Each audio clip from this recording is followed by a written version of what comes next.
Olá pessoal, tudo bom? Meu nome é Marcelo Abreu, sou o CTO do Venturus e vou fazer uma apresentação diferente nesse Summit do Venturus desse ano. Ao contrário de ser uma palestra extremamente técnica, nós vamos falar sobre tendências, sobre um olhar do que pode estar acontecendo. Nesse ano, o Venturus completou 30 anos de existência. E aí a gente teve o desafio de bolar o Radar 2055. Quais serão os próximos 30 anos de tendências e tecnologias? Essa apresentação é baseada no radar que a gente montou. Idealmente, ela leva 1 hora, né? Então, é uma apresentação com carro de passeio em 1 hora.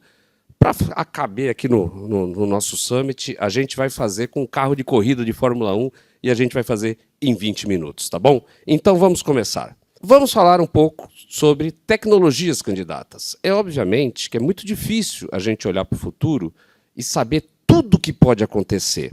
Listamos 20 que provavelmente vão acontecer através da nossa metodologia. Mas não é só falar de tecnologia e tendências. A gente está falando aqui sobre possibilidades de futuro. Aonde que a gente vai caminhar? Como que a humanidade vai evoluir ou não evoluir com o uso dessas tendências e tecnologias. Então, as próximas décadas, assim como estão sendo os nossos últimos anos, vão ser marcadas por uma convergência tecnológica sem precedentes. Depois da pandemia, a gente viu um avanço muito grande de tecnologias emergentes. Todo ano, vivemos constantes revoluções tecnológicas. Nos questionamos aonde que a tecnologia vai chegar, se ela vai substituir o humano ou se vai melhorar o humano. Elas, com certeza, já fazem parte do nosso cotidiano. Você não vive hoje sem o seu celular, sem a IA generativa e sem tantas outras coisas que pareciam inimagináveis há 10 anos atrás. Esse é um panorama que não saiu da cabeça dos nossos técnicos do Venturus. A gente usou muitas fontes confiáveis mesmo, muito material disponível na internet, gratuito, né? E que, tanto só na internet, como em seminários, em simpósios que a gente participa. Então, é um grande compilado de tendências que a gente jogou aqui. Então, para começar, existe uma frase do Sam Altman, que prevê que muito em breve teremos unicórnios, startups que valem mais de bilhões de dólares, com uma pessoa. Por quê? Porque a IA, teoricamente, vai ser o grande motor de desenvolvimento dessa startup. Marketing, previsão, loucura. O que a gente tem por detrás desse tipo de previsão? Com certeza, a inteligência artificial e a cognição ampliada, elas fazem parte do nosso panorama de tendências. Inteligência artificial geral. Esse é o grande sonho do desenvolvimento da IA. Se hoje a IA ela é baseada em preditiva, em tokens, a IA, a General AI, ela vai ser baseada em cognição. É uma IA que simula o pensamento humano. Se a gente pudesse dar um exemplo, quando você lembra de um filme do Star Wars, quando você conversa com um robô, ou quando você vai um pouco mais para o passado e vê o 2001, uma Odisseia no Espaço, que tem o HAL, é aquela IA que realmente pensa, que ela discute com você. Ela não é baseada em predição de modelos e de tokens. A gente fala também de singularidade tecnológica. A singularidade tecnológica é um grande dilema e talvez uma das tecnologias mais polêmicas que a gente colocou no nosso radar. É o ponto de mudança, é o ponto que a tecnologia passa a ser independente do humano. Ela passa a nossa capacidade de evoluir. Um impacto irreversível na civilização. Cenários futuristas e pessimistas são listados como exemplo no filme Exterminador do Futuro, com a Skynet. E a robótica cognitiva e autônoma? Cada vez mais a gente vê, hoje, 2025, mais e mais empresas construindo robôs autônomos, robôs humanoides, com cada vez mais características humanas, mais força e mais capacidade de trabalho. Essa frase da Jennifer Doudna, que é prêmio Nobel de Química, ela fala que a capacidade de controlar o futuro da nossa espécie é impressionante e assustadora. Decidir como lidar isso pode ser o maior desafio que já enfrentamos. Um ponto aqui é importante falar. Cada vez mais a gente vê uma miniaturização dos componentes eletrônicos. Isso está chegando já nos limites, pela lei de Moore e de tantas outras evoluções tecnológicas, a gente já não está conseguindo mais prensar um chip, né, porque a gente já está chegando no limite do átomo. É por isso que começam a surgir novos paradigmas de hardware e de tecnologia. Essa fusão do eletrônico com o biológico, ela é uma tendência cada vez maior. Com a miniaturização, você consegue ter sensores nos pulsos elétricos do seu corpo, das moléculas do seu corpo. E muita coisa pode acontecer e revolucionar as nossas vidas a partir de então. Por exemplo, a gente começa a ter uma nanomedicina cada vez mais personalizada. Você não precisa mais de remédios genéricos. Cada pessoa vai ter a sua terapia de acordo com a necessidade do seu corpo. Interfaces neurais vão ser cada vez mais comuns. A gente já tem, hoje, startups mexendo com Brain Computer Interfaces. Isso vai ser cada vez mais comum. Você não precisa mais do teclado, do mouse. Você pode simplesmente conversar com o seu dispositivo elétrico através do seu pensamento, que é um sinal elétrico. O CRISPR 2.0, uma edição cada vez mais evoluída da sua genética. E, talvez, a grande tecnologia que pode ser a mais polêmica de todas, imortabilidade biológica. Você pode, se o seu cérebro, se os seus pensamentos são sinais elétricos, se as suas memórias são tratadas no nosso cérebro como um grande hard disk, o que nos impede, depois de que a gente conseguir entender esses sinais elétricos, como funcionam no nosso corpo, por que não subir isso para a nuvem? Ou seja, você pode fazer o upload da sua consciência, suas memórias, na nuvem, e talvez você nunca mais morra. Também temos outras coisas, como computação em DNA, implantes inteligentes, interfaces biocibernéticas. Implantes inteligentes, ao invés de você ter o wearable, você consegue ter um implante dentro do seu corpo, conversando com seus sinais, como pressão, como glicose e tantas outras coisas que você pode ter uma inteligência dentro do seu corpo sendo monitorada. Em 1981, Richard Feynman, na conferência do MIT, ele falou que a natureza não é clássica.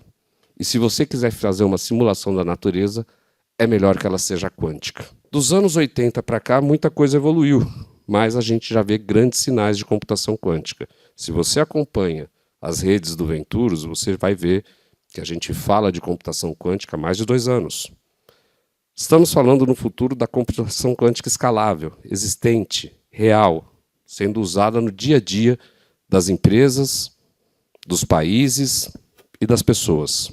A gente está falando também, por exemplo, de matéria programável, Claytronics.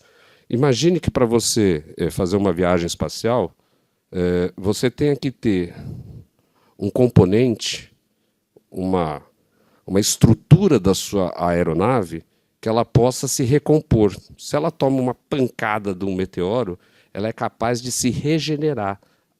A matéria programável é uma matéria que você vai ter placas, você vai ter estruturas físicas que têm memória. E aí você consegue voltar para o seu lugar de uma maneira eletrônica. Não dá para falar tudo, então estou acelerando aqui para falar um pouco de cada uma dessas tecnologias possíveis. A realidade virtual aumentada, que hoje é tão discutível, que tem tantos experimentos, ela vai fazer parte do dia a dia das pessoas. Wearables avançados, não é porque você vai ter implantables que você também não vai ter roupas, lentes, coisas que a gente nem imagina que poderiam ser smart, tudo vai ser smart que você puder vestir. Algo também que a gente não pode esquecer, internet das coisas ela é base para muitas outras tecnologias que a gente está falando aqui. Mas a gente está falando de uma internet das coisas num nível cada vez menor. Então a gente consegue ter bio-IT, a gente tem sensores moleculares sendo conectados na internet e você podendo conversar com eles, até num nível de bio-nano coisas de sistemas biológicos. Quando Neil Armstrong chega na Lua e dá o seu primeiro passo, ele dá essa famosa sentença, essa famosa frase que é um pequeno passo para o homem, um salto gigantesco para a humanidade. Os recursos na Terra eles estão cada vez mais escassos. A gente já vê, hoje em dia, uma corrida espacial nunca antes vista na história da humanidade. Coisas mais futuristas começam a virar tendências, algo que a gente via no desenho dos Jetsons. Então, por exemplo, esse ano a gente já vê carros autônomos, carros voadores, cada vez mais sendo anunciados e aparecendo. O Salão do Automóvel de São Paulo de 2025 já tinha 2 modelos de carros voadores sendo apresentados, junto com uma série de outros carros híbridos e elétricos. Então, isso são coisas que vão acontecer junto. O nosso problema de energia ele é constante. Falta energia para a humanidade ter todo esse desenvolvimento. Novas possibilidades de energia vão surgir, como a fusão nuclear comercial. Sustentabilidade avançada, cada vez mais sendo discutida. Não é uma questão se vai ou não acontecer. É a questão que nós temos que cuidar do planeta, senão não teremos planeta. E a busca pelo ambiente orbital. Muitos recursos escassos na Terra, eles existem em Marte, na Lua e tudo mais. Se a gente quiser avançar, se a gente quiser construir sistemas eletrônicos para computação quântica, muitos dos componentes a gente vai ter que buscar no espaço. E qual é o impacto dessas tecnologias no futuro? A gente não pode dizer quando que elas vão acontecer, mas a gente pode prever quando que elas devem acontecer. Algo como rede 6G está sendo desenvolvido, vai acontecer. A própria IoT massiva ela já vai sendo desenvolvida há muitos anos, então ela acontecer até 2030 é algo muito possível. De 2030 a 2040, a gente vê que esses robôs, esses humanoides que a gente cada vez olha nas notícias, eles vão estar mais evoluídos, eles vão estar mais baratos, eles vão estar mais acessíveis, assim como a computação quântica. A previsão da computação quântica vai acontecer a partir de 2030. E de 2040 em diante, a gente deixa essas coisas mais polêmicas, como imortabilidade, matéria programável, que também estão sendo desenvolvidas, mas requerem muito tempo ainda de desenvolvimento tecnológico. E a gente dividiu, dentro do nosso radar, como que essas tecnologias vão impactar o mundo. A gente vê sinais fortes, quando muito provavelmente essa tecnologia vai acontecer. Um sinal fraco, ela é muito polêmica. Ela depende de muitas coisas para acontecer. Ela é possível, mas talvez ela não aconteça. E tem outras que são muito possíveis, mas a gente vai querer entender se a gente quer que ela aconteça. Eu vou dar um exemplo. A inteligência artificial geral ela é muito forte. Todos os gigantes de tecnologia buscam isso hoje em dia. Dizer que ela não tem um sinal forte para acontecer seria uma loucura. Já a imortabilidade biológica digital, ela depende de muitos fatores. Nós não sabemos ainda se isso é factível. Ela faz sentido, a gente entende o requisito dela, mas a gente não sabe se é possível chegar nisso. Agora, tem algumas como incertezas críticas. Nanomedicina personalizada. Será que isso não vai depender de uma série de regulações que a gente vai precisar entender se queremos ou não? A partir do momento que a internet das coisas chega no nível molecular, chega no nível das pessoas, a gente tem que pensar que tudo que vem da internet vai, e coisas boas e coisas ruins. Aumentou esse ano, em 2025, o ataque de ransomwares e cada vez mais ataques especializados de inteligência artificial de cibersegurança. Imagine um hacker podendo acessar o coração de uma pessoa. Então, tudo isso que tem risco para a vida, para o ser humano, a gente vê como incertezas críticas muito fortes. Dividimos todas essas tecnologias em sinais, em indústrias, e isso está lá no nosso radar tecnológico, não deixem de baixar. Mas mais do que olhar tendências, olhar os sinais dessas tendências, e por que a gente não combina tudo isso e tenta imaginar esses futuros que podem acontecer? Talvez o primeiro futuro que a gente imagina seja o futuro mais utópico, que é aquele futuro do bem.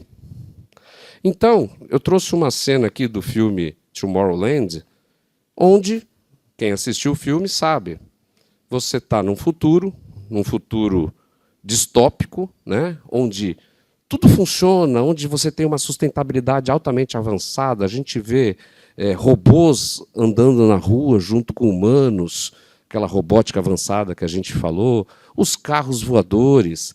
A gente tem uma grande inteligência artificial que controla tudo isso. Então, esse seria talvez o futuro com essas tecnologias que a gente mais sonha, que a gente mais gostaria que acontecesse. Mas também tem o outro lado da moeda. Hoje em dia, cada vez a gente vê mais os avanços tecnológicos virem de grandes corporações e não da academia, das universidades.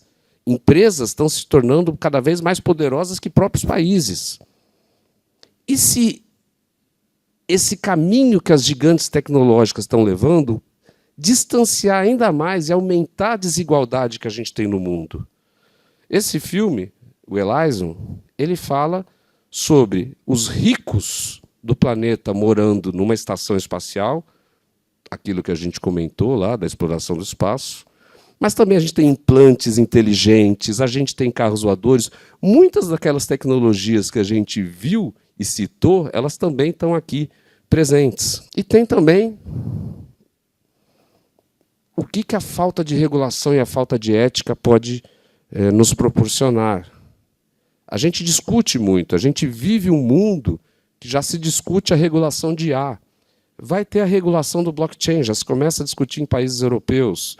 Imagine a computação quântica, o impacto que ela pode causar se ela não vai ter que ser regulada. Nesse episódio do Black Mirror, a esposa sobe a consciência do marido para uma IA e começa a conversar com ele. Falamos disso, imortalidade digital. E aí ela faz um upgrade, um robô, robótica avançada, idêntico ao seu marido e com a consciência do seu marido. E aí, quem assistiu o episódio sabe que aconteceu tudo. São tecnologias que a gente citou aqui. Mas será que não tem limite do uso da tecnologia? Esses futuros, a gente podia citar pelo menos uns 10 futuros possíveis. Mas é importante. E tudo isso que eu citei são filmes, séries de mais de 10 anos. A importância do olhar para o futuro ela é fundamental. O futuro já está acontecendo. Os desafios éticos de privacidade, de tudo que a gente tem nesse caminho, eles são enormes. A gente realmente tem demanda por trás disso? Quais os contextos culturais e políticos que você pode trazer para esse tipo de tecnologia e tendências? Será que nós não temos necessidade de frameworks éticos e rigorosos cada vez maiores?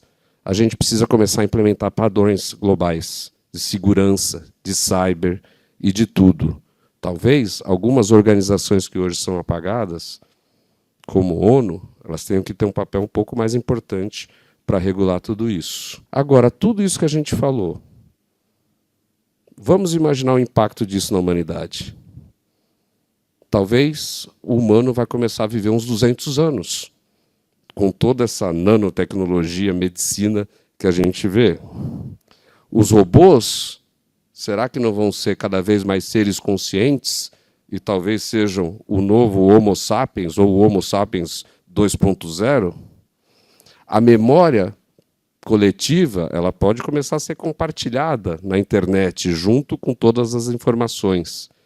Será que a gente começa a ter uma vida física e não física em conjunto? Será que a morte vai ser só física? Ou será que só vai morrer quem não tem dinheiro para ficar vivo? Pessoal, a revolução não é mais ficção, ela já começou. Não deixe de baixar o Radar 2055 do Venturos. Eu sou o Marcelo Abreu e agradeço muito o tempo de vocês. Muito obrigado.